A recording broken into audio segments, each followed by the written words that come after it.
that will not be revealed. What can't be seen in the dark can be shown in the light.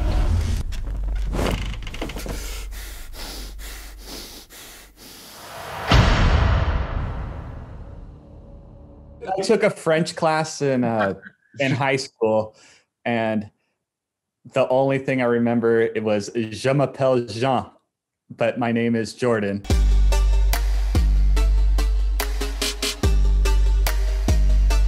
A family that has an entity, a spiritual entity in their lives that is trying to claim them, try to get them to be a disciple.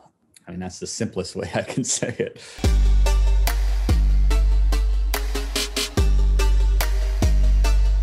I had two different films kind of before I even started this project. One thing that which 7 years ago is when I started making this film, so I don't even really remember what my original story was. But then as I was making this film, I decided to use my grandmother's house as a location. And the older woman that you see in the film is my grandmother, and put her in the film as a really quick cameo. And I was not expecting her to be talking about my family history and about the voices in her head, about how she used to communicate with the voices in her head through something called automatic writing. Yeah, that's how it kind of started. If you like the history of it, my grandmother in 1968 brought home a Ouija board, and she ended up conjuring up a entity named SATOR, and a whole bunch of other voices there were, but the other voices didn't have names. They were just initials. So like ANN and QXS. But SATOR was the leader of all of them. And within 3 months, my grandmother became obsessed with him and ended up in a psychiatric hospital because of it. I didn't know any of this before I made the film.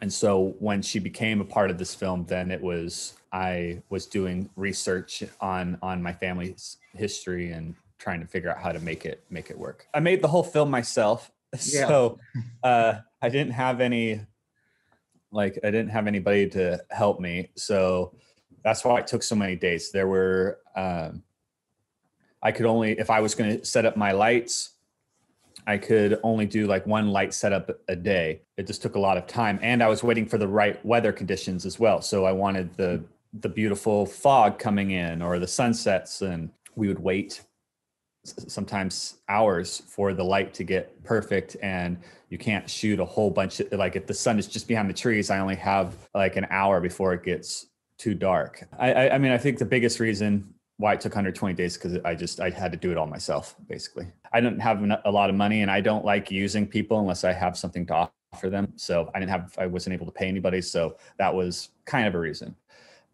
Another reason is that I've been trying to make films for 21 years, and I wanted to do something that was as unique as possible in the most unique way. So the uniquest possible is having my grandmother in the film and having it be personal, and in the most unique way, which is me doing it myself, that hopefully people in the industry will notice my worth in this, and that maybe they would want to work with me in the future. So I was trying to make something kind of like a calling card to show that I'm capable of making something of quality.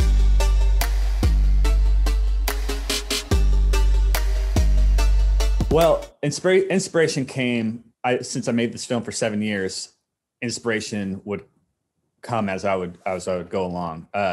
Initially, the first season of True Detective, Blue Ruin, the Blair Witch Project was also one, especially with the sound and keeping everything quiet. Another one randomly is No Country for Old Men. The film is so tense when it's quiet, and that was one of the scariest theater experiences I've ever had. Like there's a drug deal scene in that film, and the character is walking through it, and it's really, really quiet. And it's not a scary film, but I was scared because I didn't know when something was going to pop out at me. And so that was a big inspiration for that and sound.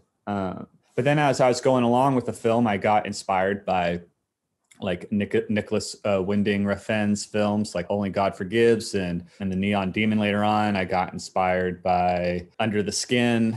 So, I mean, yeah, inspirations, they come throughout the whole process.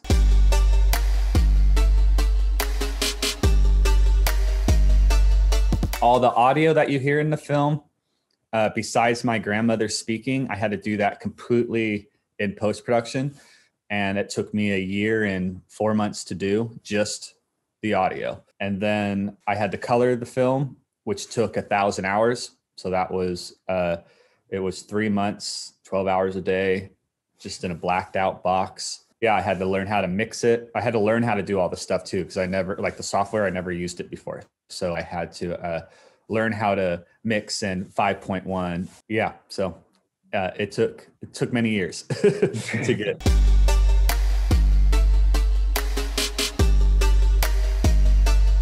One, I was relieved that it was ready to be shown to people. So that was a major thing. I wasn't thinking about the personal aspect when I was showing it.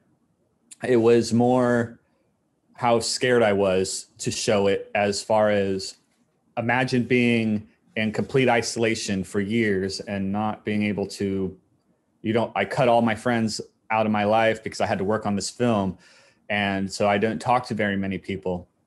And so then when I get accepted into Fantasia Film Festival and then go over there and have a whole bunch of people looking at me with cameras flashing, that was very scary. And for me, I wasn't used to it. And so that's what was more going on in my brain than how personal the film was. But later on, as things started calming down and I was getting used to it, it was really cool to show my family's personal side and be able to talk about it. It's actually kind of, it's strange now when the film is, people can actually see the film. It's not festivals anymore. Where like in the US, it's out in the US now. And I get messages from people where they'll draw the word SATOR, the name SATOR in a window, and then send me that photo. It's so bizarre because SATOR was such a personal thing in my family's life that only a small group of people knew about. And now it's like not even mine anymore. It's the world's. So that's a little surreal to me.